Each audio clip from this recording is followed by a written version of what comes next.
Bagaimana kalau ayah tidak mau tahu urusan mendidik anak, semua diserahkan ke ibu karena sibuk bekerja, jadi seakan-akan berlepas tangan dari ikut mendidik anak, Ustaz.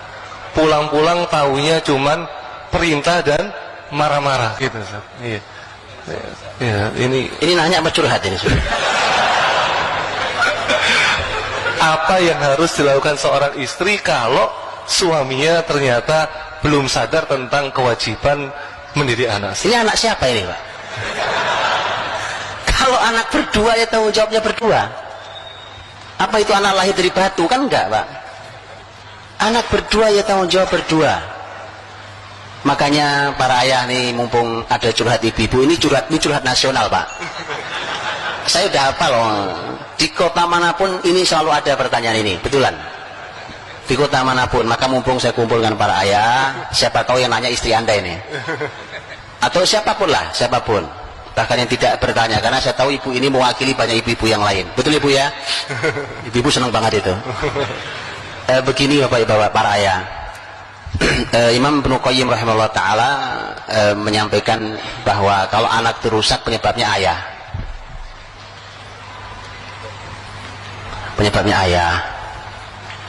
Karena tadi Bapak Ibu, ayah itu punya qawamah, kepemimpinan. Dan pemimpin itu kalau ngerusak, daya rusaknya luar biasa, betul gak?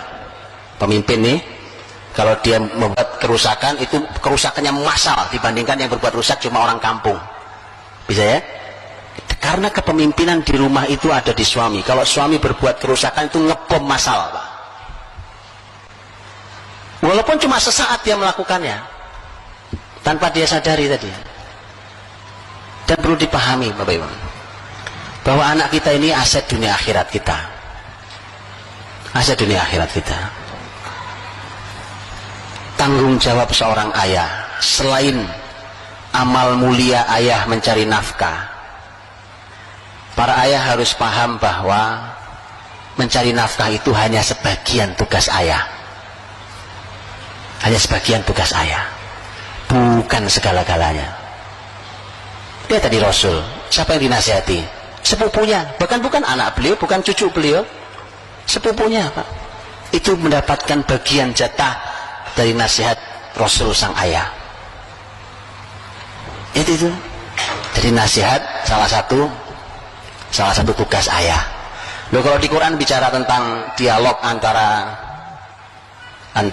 orang tua dan anak, itu Masya Allah mengejutkan datanya di Quran itu. Karena di tesis S2 tentang di Ummul Qura tentang hiwar al-aba mal abna fil Qur'anil Karim wa tatbiqatuhu tarbawiyah, dialog antara orang tua dan anak dan aplikasi tarbawinya. Itu ternyata si peneliti tesis ini mengatakan di Quran itu ada 17 dialog, ada dalam 9 surat.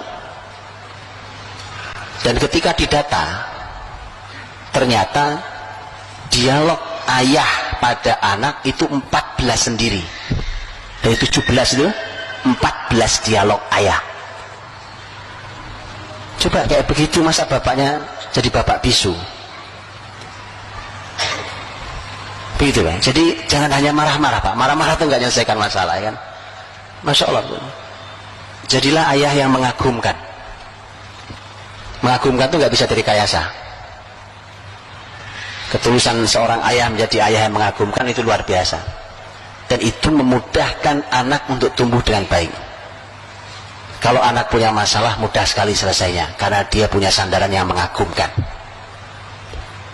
Maka para ayah ini, saya juga ayah dari anak-anak saya, maka begitu.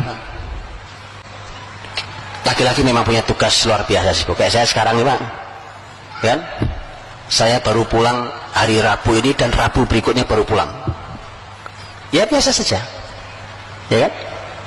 Tapi tadi ayah punya peran yang tidak boleh dilepaskan, bahkan di negeri jauh sekalipun.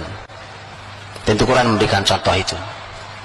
Jadi tidak benar kalau seorang ayah hanya tugasnya nyari nafkah, kemudian setelah itu tahu beres, udah aku udah nyari duit yang banyak, setelah itu urusan kamu. Tidak benar. Karena ternyata Quran saja ketika bicara dialog orang tua dan anak, justru banyakkan dipotret dialog ayah dengan anaknya. Wallahu a'lam.